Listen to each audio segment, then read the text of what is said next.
Bom dia, turma, tudo bem com vocês? A nossa aula de hoje é de História. Unidade 8, tema 3, os princípios do islamismo. Bem, na aula anterior, nós falamos sobre a expansão do Império Islâmico, né? E hoje nós vamos falar desses princípios. Bem, os pilares do islamismo. O islamismo, assim como o judaísmo e o cristianismo, é uma religião monoteísta. Ou seja, acredita na existência de um único Deus. Para os muçulmanos, esse Deus ele chama de Alá. Então, o único Deus para eles é Alá. O islamismo ele surgiu por meio das obras de Muhammad, tido como o grande profeta dessa religião, Maomé, o último e mais importante profeta. O livro sagrado dos muçulmanos é denominado Alcorão. O Alcorão ele é dividido em 114 suratas, que eles chamam de suratas, mas são capítulos para a gente. É formado por um total de 6.342 versículos e considera-se que em 92 capítulos foram revelados ao profeta em Meca e os outros 22 em Medina. Esses capítulos eles estão dispostos aproximadamente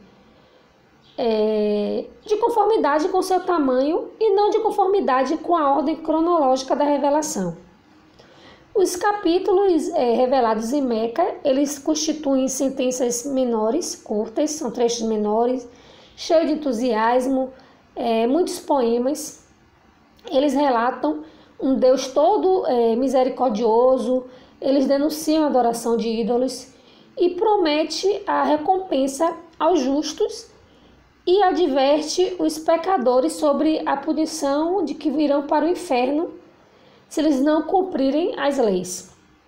Já os capítulos em Medina são enormes, extensos, abordam aspectos de ritualismo do Islã, falam de jejum, peregrinação e estabelecem leis penais, morais e políticas. E quais são os 5 pilares do islamismo? Bem, o islamismo ele é fundamentado nesses 5 pilares e que estão sequenciados basicamente devido à ordem que foram colocados em prática durante a revelação da religião de Alá em seu formato final, Islã. Vamos lá. O primeiro pilar é a Shahada, é a porta de entrada do indivíduo ao Islã. E nenhuma pessoa é considerada muçulmana sem que tenha feito a mesma. Ela é naturalmente feita pelos muçulmanos todos os dias durante as orações e súplicas.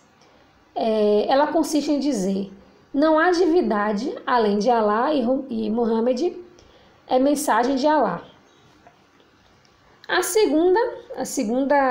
O segundo pilar é o Salat, é a obrigação, a oração obrigatória dos muçulmanos, que devem ser praticadas 5 vezes ao dia em horários específicos, de acordo com a posição do sol.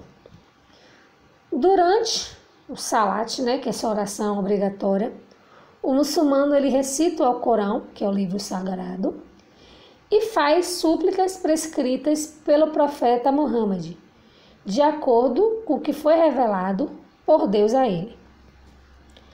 O terceiro pilar é o Zakat, é a doação compulsória de 2,5% para aqueles que têm capacidade de pagá-la, como se fosse um dízimo, ou seja, possui valor de bens acima de 85 gramas de ouro.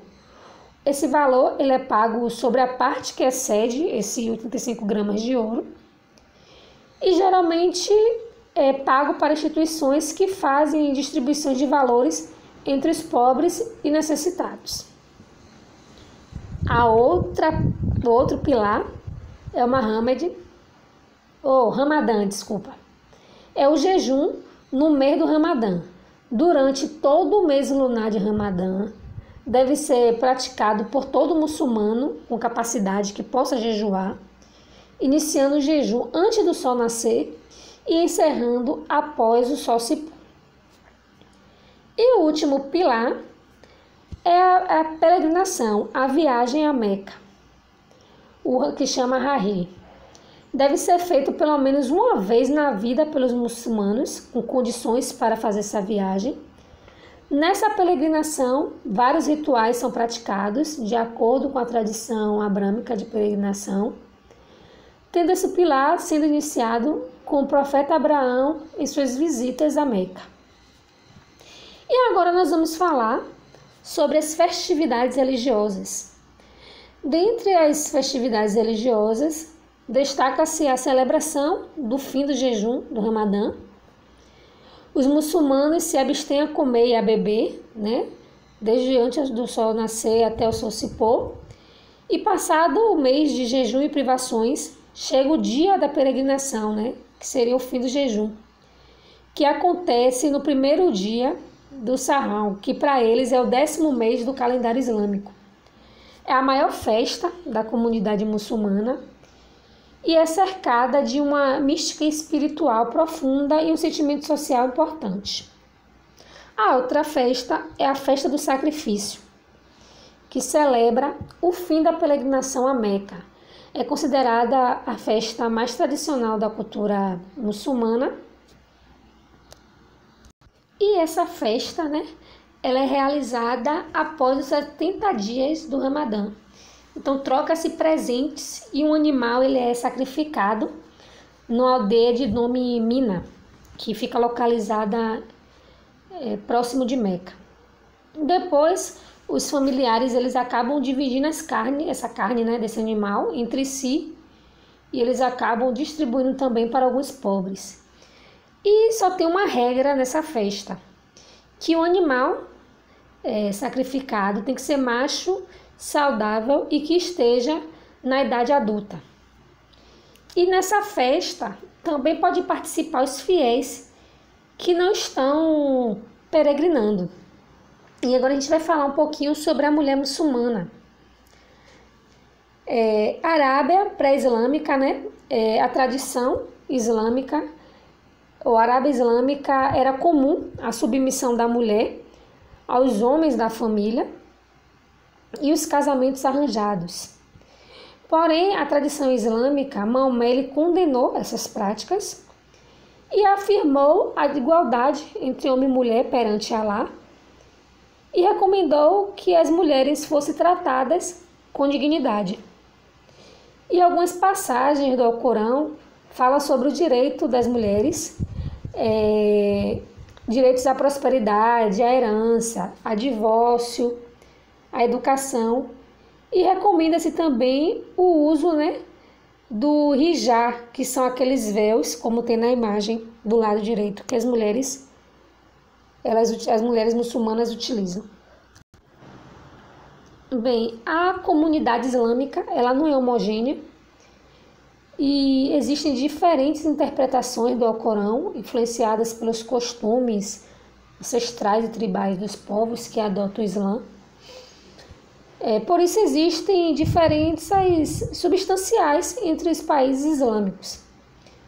No caso do hijab, que é o véu, por exemplo, existem muçulmanas que podem optar, em alguns países, que podem optar por cobrir ou não o rosto e o cabelo, e outras que são obrigadas a utilizar algum tipo de véu.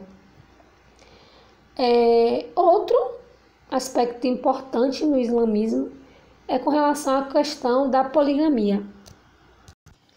Poligamia é a união conjugal, um casamento de uma pessoa com várias outras. No caso, essa não é uma prática comum a todos os países, mas quando existe só pode ocorrer com o consentimento da primeira esposa e desde que se garantam as mesmas condições de igualdade e direito a todas, tá bom? Valorização e produção do conhecimento. Árabes e muçulmanos, eles produziram importantes estudos reflexões e descobertas.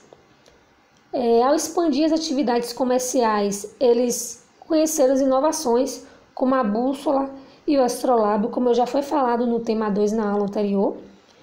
A busca do conhecimento através do Alcorão. O Alcorão incentivava a busca por esse conhecimento, pelo aprendizado com outros povos e permitiu o desenvolvimento de áreas como filosofia, teologia, filosofia, direito, história, gramática. E os califas e os governantes, eles formaram bibliotecas pessoais para pesquisas.